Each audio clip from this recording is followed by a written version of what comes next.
¿Qué ocurrió realmente en la Edad Media? No fue solo castillos y oscuridad. En este video lo verás paso a paso, desde 476 hasta 1492. No fue un mundo hecho solo de tinieblas, mugre y superstición. La gente medieval no pensaba que la tierra fuera plana. No vivía siempre entre ratas ni se pasaba el día tirando cubos de porquería por la ventana. De hecho, fue un tiempo repleto de avances culturales y científicos, de ciudades que crecían y prosperaban, de universidades que nacían, de un arte que todavía hoy nos deja con la mandíbula en el suelo. Así que si creías que la Edad Media fue solo un paréntesis entre romanos y renacentistas, este video resumen te va a dar más de una sorpresa. Eso sí, luego quieres meterte a fondo en el periodo. Acabo de sacar un libro donde te cuento toda la Edad Media con bastante detalle. Con humor, castillos y catapultazos. Una historia de la Edad Media para no aburrirte. Es la secuela de Imperios y Espadazos. El que publiqué en 2017, lo tienes en Amazon. La Casa del Libro, El Corte Inglés, FNAC y un montón de sitios más. Y ahora sí, vamos a comprimir este tramo tan jugoso de la historia. La Historia Q. Sucede entre 476 y 1492. Después de Cristo, la Edad Media arranca en 476, con la caída del Imperio Romano y es que Roma llevaba tiempo hecha polvo en crisis económica, inflación disparada, guerras civiles, emperadores que duraban un suspiro y un sistema incapaz de sostenerse. A todo esto se sumaron las invasiones de pueblos germánicos, que terminaron de rematar lo que quedaba del imperio. Hablo de tribus como visigodos, vándalos, ostrogodos, francos o anglosajones, que entraron con fuerza en los territorios romanos a veces huyendo de amenazas peores, como los hunos de Atila, y otras simplemente buscando tierras que saquear o donde asentarse sin que nadie les tosa. Y no eran masas caóticas sin rumbo como a menudo se pinta. Muchos de esos pueblos llevaban siglos tratando con Roma, algunos incluso servían en sus ejércitos o copiaban sus instituciones. Pero cuando el armazón romano se vino abajo, aprovecharon para instalarse en sus provincias como reyes con corte propia. Así nacieron los primeros reinos germánicos, levantados sobre los restos de la autoridad imperial. Lo único que sobrevivió, de verdad, fue el Imperio Romano de Oriente, también llamado Imperio Bizantino, con capital en Constantinopla.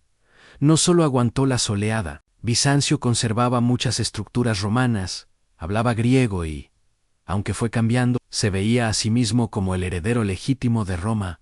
En resumen, el golpe definitivo para la Roma occidental llegó en 476, cuando el joven y último emperador Rómulo Augustulo fue depuesto por el general germano Odoacro, que fue al grano y se proclamó rey de Italia. Pero en Constantinopla, el emperador Zenón no se tragó aquel golpe, y como no podía intervenir directamente, se sacó una jugada maestra. Dio permiso a los ostrogodos para cruzar los Alpes y encargarse del usurpador. El que hizo el trabajo fue Teodorico el Grande Líder ostrogodo, que invadió Italia, mató a Odoacro y fundó el reino ostrogodo de Italia con capital en Rávena. Teodorico supo equilibrar bien.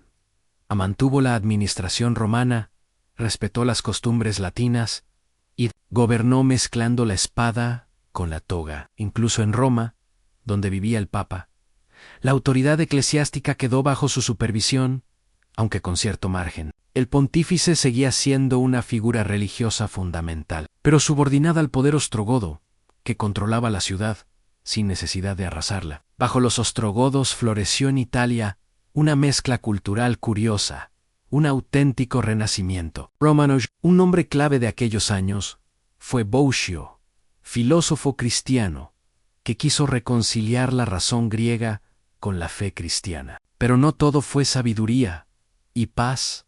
Acusado de conspirar contra el rey, Boecio terminó ejecutado. En la Galia, lo que hoy es Francia, otro pueblo germánico empezó a imponerse a base de golpes a los francos. Su líder, Clodoveo, y jefe de los francos salíos, se lanzó a conquistar territorio con bastante éxito. Primero derrotó al último resto romano de la zona, liderado por Siagriu, y luego chocó con los visigodos, a quienes venció en la decisiva batalla de Bohuyé en 507, asegurando el control de gran parte del suroeste galo. Pero su movimiento más inteligente no fue militar, sino religioso, el tipo C. Eso le ganó el apoyo de la Iglesia, y lo diferenció claramente de sus rivales. De ahí salió la dinastía merovingia, una línea de reyes de melena ceremonial y ambición de sobra con capitals en Soissons, París y Metzen bajo su mando. Los francos no solo consolidaron un reino potente, sino que empujaron la transformación de la Galia romana en lo que acabaría siendo Francia. Tras la muerte de Clotario, y en 561, el reino franco-merovingio se partió en varios bloques: Neustria, Austrasia, Aquitania y Borgoña menos, y comenzaron décadas de guerras internas, intrigas palaciegas y peleas entre nobles. Destacan Brunegilda y Fredegonda, dos mujeres durísimas, que protagonizaron una lucha feroz por el poder. La reunificación no llegó hasta 614, cuando Cloterio II volvió a juntar los reinos bajo su autoridad. Su hijo Dagoberto, y fue el último merovingio con poder. A partir de ahí, los reyes quedaron como figurines, y el mando efectivo pasó a los mayordomos de palacio, una especie de primeros ministros. El más famoso fue Carlos Martel. Los basígedes, por su parte, tras ser expulsados de la Galia, centraron su poder en Hispania y establecieron su capital en Toledo. Pero su llegada no fue un paseo. Tuvieron que enfrentarse a otros pueblos que también buscaban su trozo de pastel, como suevos, vándalos y alanos. A eso se sumaba un lío religioso. Los visigodos, como muchos germanos, eran arrianos, lo que chocaba con la fe católica de la mayoría hispano-romana y creó una tensión constante entre gobernantes y población. Todo cambió con Recaredo en el Tercero Concilio de Toledo, en 505-89. Se convirtió al catolicismo y logró una unificación religiosa que reforzó muchísimo la legitimidad del trono visigodo. Desde entonces, la Iglesia se convirtió en el gran sostén del poder real. Reyes posteriores como Suintila lograron éxitos importantes. Por ejemplo, expulsar a los bizantinos que aún controlaban parte del sur peninsular. Y luego, en el Cuarto Concilio de Toledo, de 633, presidido por Isidoro de Sevilla, se intentó reforzar una monarquía más sólida con respaldo eclesiástico, casi como un ensayo temprano de unidad política. En tiempos de Recesvinto se promulgó el Liber Judiciorum, una recopilación legal que mezclaba derecho romano y visigodo, para dar coherencia jurídica a un reino K.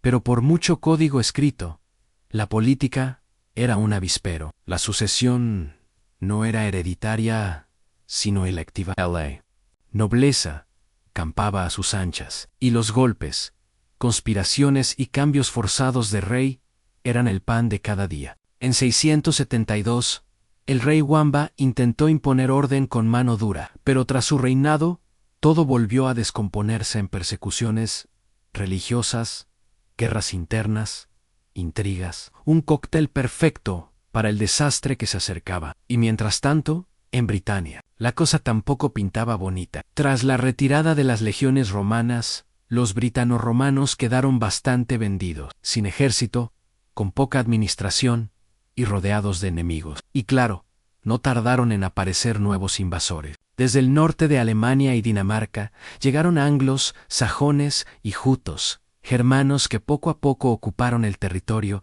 y fundaron sus propios reinos. De ese proceso salieron 7 entidades a Northumbria, Mercia, Wessex, Essex, Sussex, Kent y Anglia Oriental, en conjunto la heptarquía anglosajona. Estos reinos vivieron entre guerras, alianzas que duraban lo justo y fronteras que cambiaban cada 2 por 3. El cristianismo, que había echado raíces en época romana, casi desapareció con la llegada de estos pueblos paganos. 597, cuando el Papa Gregorio y envió al monje Agustín de Canterbury, que inició la reevangelización del sur de Britania. Con él empezó un proceso lento pero constante de conversión que con el tiempo devolvería al cristianismo su lugar en la isla. En Italia, los lombardos invadieron la península en 568 y fundaron un reino con capital en Pavía, el Principado.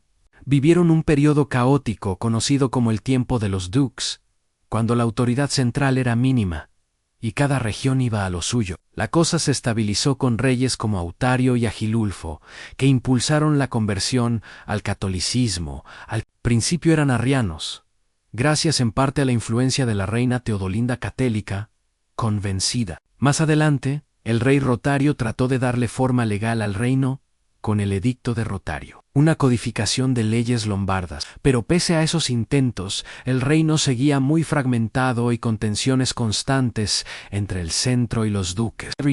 Y mientras tanto, el Imperio Bizantino, con Constantinopla como capital, seguía resistiendo. A diferencia del occidente, no solo sobrevivió bajo Justiniano y vivió un auténtico renacer imperial. Justiniano soñaba con restaurar la grandeza romana y recurrió a su general estrella, Belisario, con quien reconquistó buena parte del Mediterráneo. El norte de África arrebatado a los vándalos, Italia tras derrotar a los ostrogodos y el sur de Hispania, quitado a los visigodos. Pero pronto llegaron tiempos feos.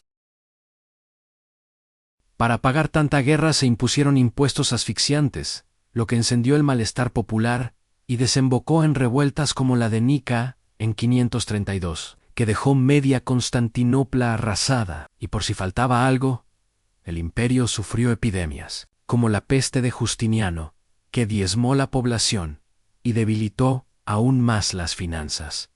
Aún así, el legado de Justi fue enorme. Ordenó compilar el derecho romano en el Corpus Juris Civilis, que sería base del derecho europeo durante siglos, y levantó la impresionante Santa Sofía, joya de la arquitectura bizantina. Justiniano gobernó junto a su esposa Teodora, nada de Odorno, fue clave en decisiones religiosas y sociales. Ella defendía a los monofisitas, muy presentes en Siria y Egipto, mientras Justiniano se aferraba a la ortodoxia imperial. Esa fractura ideológica alimentó tensiones internas que crecerían con el tiempo. En fin, tras la muerte de Justiniano en 565, Bizancio empezó a agrietarse. Las conquistas habían estirado demasiado las fronteras, las arcas estaban vacías, y la peste había machacado a la población. Todo empeoró con el reinado brutal de Focas,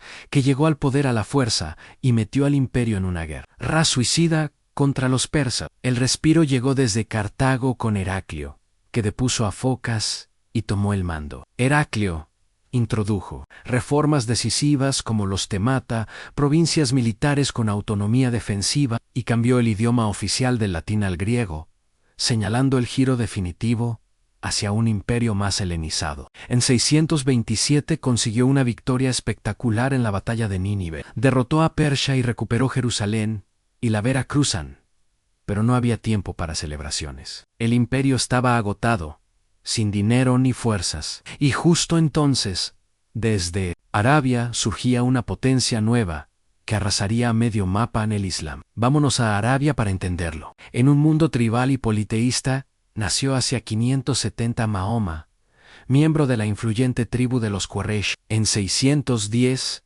empezó a recibir lo que interpretó como revelaciones transmitidas por el arcángel Gabriel, y lanzó un mensaje directo y radical: solo hay un Dios, Alá. Su predicación en la Meca no sentó bien. Los comerciantes temían por su negocio, basado en el peregrinaje y la veneración de los ídolos de la Kaaba, el famoso cubo negro. Así que, perseguido, Mahoma huyó en 622 a Medina en la Égira, que marca el inicio del calendario islámico. Desde allí, no solo predicó, levantó una comunidad política, religiosa y militar, la Umma, con la que extendió su influencia por gran parte de Arabia. Cuando murió en 632, casi toda la península ya estaba unificada bajo el Islam. Le sucedieron los califas bien guiados, que consolidaron el nuevo estado y se lanzaron a una expansión fulminante. En menos de 10 años conquistaron Siria, Palestina, Egipto, Mesopotamia y gran parte de Persia. aprovechando el derrumbe y el cansancio de Bizancio y del imperio sasánida. En ese periodo se fijó el texto del Corán y se organizaron las primeras estructuras administrativas y religiosas, pero la unidad duró poco. Pronto surgieron tensiones sobre quién debía liderar a los creyentes, y estalló la primera fitna, una guerra civil que rompió la cohesión inicial del Islam. De ahí salieron tres grandes ramas. Los suníes defendían que el califa podía ser elegido entre los más capaces. Los chiíes solo aceptaban a los descendientes directos de Mahoma, y los jaridíes eran los más extremos. Creían que cualquier pecado deslegitimaba al líder, aunque fuera familiar del profeta. Con el ambiente enrarecido, el gobernador sirio Muawiyah se proclamó califa en 661 y fundó el califato omeyá, con capital en Damasco. Con los omeyos, la expansión se disparó. Avanzaron por Asia Central, llegaron a la India, dominaron el Magreb y cruzaron hacia la península ibérica, y la conquista de Hispania fue rápida y con el momento perfecto. En 710, tras la muerte del rey visigodo Betaiza, estalló una guerra civil. Una parte de la nobleza proclamó rey a Rodrigo en Toledo, mientras sus rivales pidieron ayuda al gobernador omeya del norte de África. En 711, un ejército dirigido por el general Berabar Tarriku Ibn Ziyad cruzó el estrecho de Gibraltar y derrotó a Rodrigo en la batalla de Guadalete. En menos de una década casi toda la península quedó bajo control musulmán. El territorio pasó a llamarse Al-Ándalus. El empuje islámico parecía imparable hasta que en 732 fueron detenidos en Poitiers por Carlos Martel. Mayo, herredomo del reino franco. Esa victoria no solo salvó a los francos, marcó el techo de la expansión omeya hacia el norte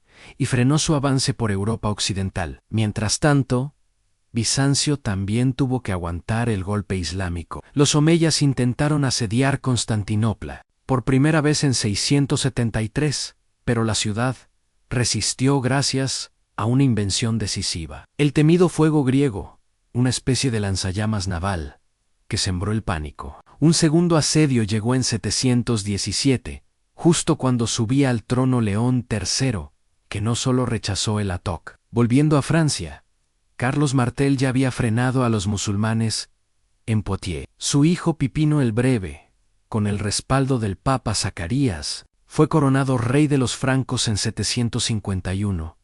Así terminó la gastada dinastía merovingia y comenzó la carolingia, una etapa de expansión y de concentración del poder. El nuevo vínculo entre francos y papado se puso a prueba enseguida. En Italia, el rey lombardo Astolfo tomó Ravenna, borró la autoridad bizantina en la región y empezó a amenazar Roma y al propio Papa. Ante el peligro, el pontífice recurrió a su aliado, Pipino, que intervino militarmente. Derrotó a los lombardos y entregó al Papa los territorios arrebatados a Bizancio. Y así, en 756, nacieron los estados pontificios. Por primera vez el Papa se convirtió en señor territorial, además de líder espiritual, abriendo un capítulo nuevo en la historia del poder europeo. Y para cerrar el tema religioso de esta etapa, en Bizancio estalló la crisis iconoclasta en 726, cuando León III prohibió el culto a las imágenes sagradas,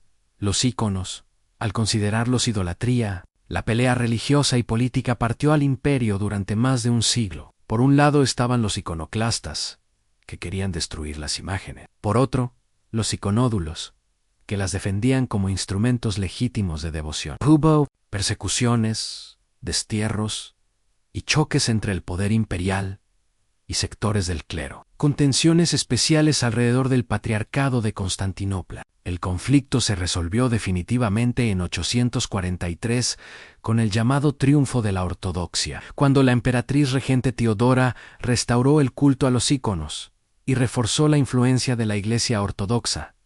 Ahora sí, pasemos a la Alta Edad Media, un periodo que suele colocarse entre los siglos VIII y XI, hasta alrededor del año 1000. En estos siglos, el mapa político, religioso y cultural de Europa y del Mediterráneo se dio la vuelta por completo. En un mundo convulso, el Islam se consolidó como potencia expansiva, mientras el cristianismo se reorganizaba alrededor de papas y emperadores. Una relación de amor-odio que marcaría todo el medievo. Al mismo tiempo, Europa occidental fue saliendo del caos de invasiones y empezó a construir estructuras sociales y formas de organización más complejas, como el feudalismo, que durarían siglos. Dicho esto, vamos al lío. Ya vimos que los musulmanes conquistaron casi toda la península ibérica, pero entre 718 y 720, según otras fuentes, un noble Aster llamado Don Pelayo derrotó a una expedición musulmana en la batalla de Covadonga. Ese choque se considera el inicio de la resistencia cristiana, el proceso que luego llamaríamos Reconquista. Pelayo fue nombrado rey y nació el reino de Asturias. Su nieto Alfonso y aprovechó las revueltas internas del poder musulmán para empujar su influencia hacia Galicia y el norte del Duero, consolidando el control sobre zonas difíciles y reorganizando la ocupación cristiana en las fronteras. Más tarde, Alfonso II el Casto trasladó la capital a Oviedo, hacia el año 800, y reforzó la estructura política del reino. En 813, durante su reinado, ocurrió un hecho fundamental: el descubrimiento de la supuesta tumba del apóstol Santiago. El hallazgo convirtió a Santiago de Compostela en un centro de peregrinación clave para la cristiandad y elevó el prestigio espiritual y político de la monarquía asturiana. Volvamos ahora al mundo islámico. En 750 la familia Abbasí derrocó a los omeyas y trasladó la capital a Bagdad, fundando el califato Abbasí, que se convertiría en el gran foco cultural y científico del Islam. El califa Al-Mansur fundó la ciudad y centralizó el poder en torno a su figura. Después, bajo Harún al-Rashid, el califato vivió su auténtica edad de oro. Nació la famosa Casa de la Sabiduría, se tradujeron obras griegas, persas, ingiaus, y se impulsaron disciplinas como la medicina, la astronomía, el álgebra con Al-Khwarizmi y la óptica con Al-Haytham. Bagdad brilló como un faro en todo el mundo conocido, y mientras tanto, un omeya superviviente, Abderramán Humo, escapó de la matanza abbasí y llegó a Al-Ándalus, donde en 756 fundó un emirato independiente en lo político, aunque seguía reconociendo la autoridad religiosa de Bagdad. Reprimió rebeliones, organizó el territorio en coras y marcas fronterizas, y dio impulso a la mezquita de Córdoba, símbolo del nuevo poder omeya andalusí. Mientras tanto, en Europa occidental empezaba a imponerse el imperio carolingio. Carlos Magno, hijo de Pipino, heredó un reino franco todavía dividido y lo convirtió en un imperio continental. Conquistó el reino lombardo, sometió a los sajones tras décadas de guerra y conversiones forzadas, y extendió su influencia hacia el noreste de la península ibérica. Organizó el territorio en condados y marcas fronterizas, y para vigilar a sus cargos enviaba a los missi dominici, inspectores imperiales. Así controlaba un imperio enorme sin que se le fuera de las manos.